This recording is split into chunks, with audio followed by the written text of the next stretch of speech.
안녕하세요. 이런 곳에 사연을 보내게 될 줄은 정말 생각도 못했습니다. 말 주변이 없어서 어떤 것부터 적어야 할지 고민이네요. 우선 저는 올해 막 34살이 된 남자입니다. 제가 아내를 만난 것은 5년 전 친구의 소개를 통해서 만나게 되었습니다. 아내는 유치원 교사를 하고 있었고 저는 지방의 조그마한 회사를 다니고 있었죠.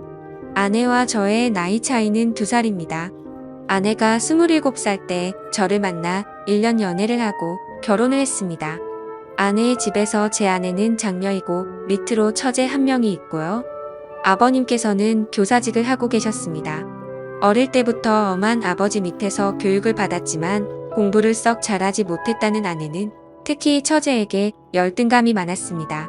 처제는 공부를 잘해서 명문대를 갔거든요. 지방 전문대를 나와 유치원 교사를 하는 아내는 그런 것이 아니 맺힌 건지 항상 동생을 싫어했었죠. 그에 비해 사실 저희 집안은 아내 집에 비해서 더 평범합니다. 부모님은 평범하게 소기업 회사원 생활을 하시다가 은퇴하시고 귀농을 하셨습니다. 그런 저희 집이 못마땅한 건 장모님도 장인어른도 처제도 아니라 저희 아내였습니다. 말끝마다 저희 집안 이야기를 꺼내 기가 쪽팔린다며 처제의 코를 어떻게든 납작하게 만들어야 된다고 말하더니 저랑 사귀면서도 동료 보육교사가 클럽에서 의사를 만나서 이번에 결혼한다는 둥 허황된 이야기를 하고 있더군요. 그런 문제로 교제 당시에는 몇 번은 헤어지기도 했습니다. 돈 많은 남자 찾아가라고. 나는 내 생활에도 만족 중이고 네가 원하는 만큼 우리 집이 갑자기 부자가 되거나 할 수가 없다고요. 그때마다 일주일도 안 돼서 저를 찾아와 무릎을 꿇고 빌면서 다시 사귀자던 그녀였죠. 저도 그땐 그런 게 사랑인 줄 알았습니다. 헤어지고 나면 허무한 감정을 이기지 못해 이젠 싸우고 헤어지면 다시 일주일 만에 만나는 게 정상인 것처럼 헤어진 것을 헤어진 거라 받아들이지 않게 되었던 거죠. 아내의 그런 성향을 이해했던지라 저는 더욱 열심히 일을 하고 그렇게 모은 돈을 기반으로 아내와 결혼을 하게 되었습니다. 장인어른, 장모님 2분 다 성격도 좋으신 분들이셨고 저희 부모님은 저만 좋으면 다 된 거다 라고 말씀을 해주셨죠. 처제는 아내의 말만 들으면 지독한 여자 이미지였지만 결혼할 때가 되어서 만나게 된 처제는 생각과 다르게 천사표 여자였습니다. 어디서든 당당한 여자였기에 아내가 스스로 자격지심이 많구나 싶었습니다. 그렇게 결혼을 하고 얼마 지나지 않아 처제도 결혼을 했습니다. 저희 아내 결혼할 때 처가 댁에서 7천만 원을 주셨습니다. 혼수는 따로 안 하고요. 그 돈이랑 제가 모은 돈 그리고 저희 집에서 준 돈 이렇게 모아서 3억짜리 아파트 전세 구했었고요. 그리고 처제가 결혼할 때는 3천만 원 줬다고 하더군요. 근데 처제 남편 직업은 행정고시 출신의 고위 공무원이었습니다. 아내는 그게 연신 마음에 걸리고 신경 쓰였는지 갑자기 또 저를 원망하는 투로 말을 하며 칭얼거리더군요. 그 때문에 또 많이 싸웠습니다. 이처럼 장인어른과 장모님도 더 잘난 처제보다 모자란 아내에게 더 많은 관심을 가지고 차별 대우도 하시고 했는데 아내는 항상 처제에 대한 미움과 부모님이 조금이라도 자기에게 소홀하다 싶으면 그걸로 아주 난리를 치더군요. 그러다 어느 날 아내가 임신을 했습니다. 임신하면 민감해지긴 하지만 아내는 임신하고 나서 초조함과 짜증이 날이 갈수록 점점 늘더군요. 나중에서야 왜 그랬는지 알게 되었지만 그때는 그저 내 아이를 임신한 아내를 보며 책임감을 느끼면서 어떻게든 아내의 기분을 맞춰주려고 했고 아내가 원하는 음식이나 모든 걸 다 해주기 위해서 최선을 다했습니다. 저희 집에서도 아내의 임신 소식에 기뻐하시며 반찬들이나 며느리가 좋아하는 음식 해먹으라고 용돈도 많이 주시고 했어요. 그렇게 저는 노예같이 아내를 모시면서 아내의 임신 기간을 함께했고 기다림 끝에 저희는 소중한 아들을 얻게 되었습니다. 그렇게 출산하고 4달이 지나고 나서 아내는 심심하면 친정집에 내려가더군요.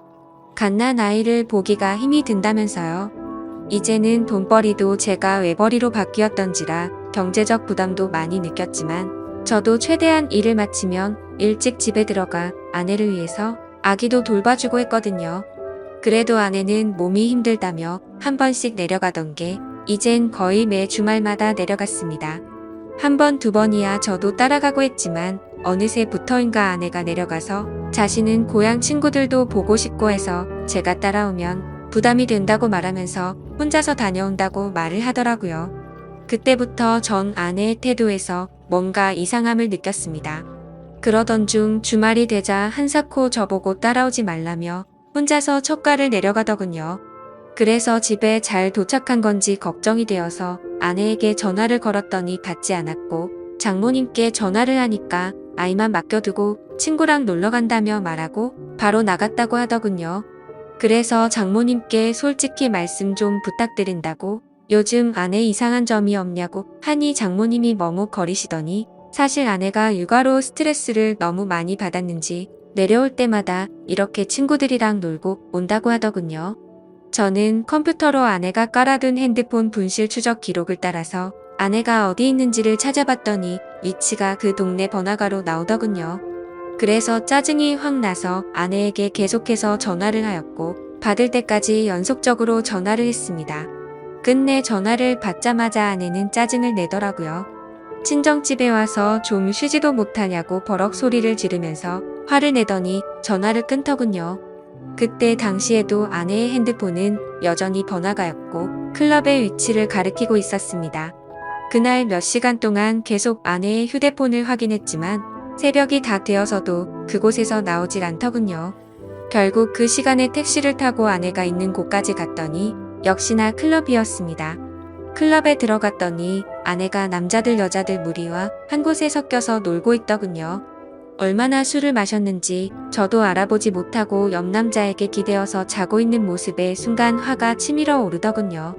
제가 성질을 내자 남자들이 누구냐며 저에게 시비를 걸길래 여자 남편이라니까 이 여자 유부녀였냐고 하면서 화를 내고는 가버리고 아내 친구들도 짜증난다며 그 남자들이랑 같이 나가버리더군요.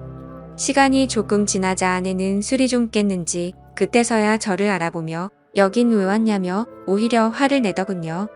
여기가 너가 말하는 집이냐고 장난치냐고 하니까 친구들끼리 놀다 보면 올 수도 있지 이걸 뭐 스토커처럼 이렇게 찾아와서 분위기만 다 조진다는 말에 화가 나서 어깨를 끌어당겨서 일으켜 세웠습니다. 그랬더니 경찰을 불러서 제가 폭행했다고 하더군요. 결국 장모님이랑 장인어른 다 오시고 아내 타일러서 그건 별일 없이 넘어갔는데 아내는 끝까지 지가 잘했다는 듯이 집에 와서도 장인 장모 앞에서 고개를 빳빳하게 들고 한번 논 거 가지고 이렇게 폭력적인 인간이랑 못 지낸다고 이혼할 거라고 큰 소리 치더군요. 그래서 저도 그 자리에서 화가 나서 넌 나랑 실례라는 걸 깨버린 거라고 나한테 거짓말하고 클럽이나 다니는 년을 내가 뭘 믿고 아내로 믿냐고 했습니다. 술은 떡이 되어서 다른 남자랑 모텔 갔을지 내가 어떻게 아냐니까. 네가 봤니? 네가 봤어? 하면서 손가락으로 삿대질을 하더군요. 장인은 저한테 너무 흥분한 것 같고 미안하다고 일단 집에 가 있으면 딸을 잘 타일러 보겠다고 하더군요. 저는 너무 화가 났지만 밤이 늦어서 꼭 참고 집에 돌아왔습니다. 그 후 이 상황이 너무 답답해서 동창들에게 이야기를 했더니 제일 친한 친구가 저한테 정말 생각하기 싫은 일이지만 친자가 맞는지 확인을 해보라고 하더군요. 저는 그 말에 며칠을 고민했습니다. 근데 그 제안에 심어진 의심이 떨쳐지지 않고 혹시 설마라는 생각들이 계속해서 커져가서 저도 미쳐버릴 것 같더군요. 결국 아들의 친자 확인을 의뢰했고 저는 검사 결과를 받자마자 처가댁으로 달려갔습니다. 그리고 도저히 참지 못하고 장모님 앞에서 아내에게 욕을 갈겨버렸습니다. 아내가 경찰 부르라며 난리치길래 바로 얼굴에다가 검사 결과가 담긴 종이봉투를 던지며 말했습니다. 이 더러운 인간아, 지금 우는 아들이 내 아들도 아니고 넌 바람 펴서 남의 아들 임신하고 나한테 그 유세를 그렇게 했던 거였냐고 했더니 안색이 갑자기 확 변하더군요. 그러더니 이내 네 아들 맞다고 계속 우기더군요. 검사 결과는 보고 말하라고 했더니 그때서야 아무 말도 못하더군요. 임신 초기에 임신 소식 듣고도 기뻐하기보다 우울해하고 초조했던 게 바로 이것 때문이었던 겁니다. 차후에 들어보니 친구들이랑 클럽 가서 처음 만난 남자랑 실수를 했는데 그 뒤에 임신이 되었고 제 아이인지 그놈 아이인지 헷갈렸다고 하더군요. 근데 한번 바람 폈던 인간이 어디 가겠습니까? 몸 좀 추스려지니 다시 주말마다 내려가서 애 맡기고 클럽 가서 남자들이랑 놀아제낀 거죠. 혼인 취소 소송도 알아봤지만 이 더러운 인간이 결혼하고 나서 있었던 일이라 그런 사유도 안 된다고 하더군요. 그리고 결국 장인어른이랑 장모님 찾아와서 저한테 용서를 구하시며 원하는 대로 하겠다고 하시더군요. 아내녀는 끝내 저 무섭다며 안 찾아오더군요. 하지만 도저히 이 결혼 생활을 이어갈 수 없다고 장인어른과 장모님께 설명을 하였고 결국 합의 이혼을 하였습니다. 애도 돌려줬고 결혼 기간도 짧아서 남을 것도 없었고 아내의 위자료 대신해서 장인어른이 다 줬고요. 아들이었던 남의 아들 그래도 정은 줬었는데 참 서럽더군요. 웃긴 건 아내년도 그 남자 연락처도 몰라서 누구 아이인지도 모른다는데 그 말 들고 정말 한 번 더 기가 막히더군요. 결국 몇 년 지나서 소식 들었더니 애는 장인 장모 아이로 들여놓아서 두 분이서 키우고 있고 그 여자는 이 남자 저 남자 만나면서 산다고 하더군요. 참 대단한 여자입니다. 지금까지 제 사연 들어주셔서 감사합니다.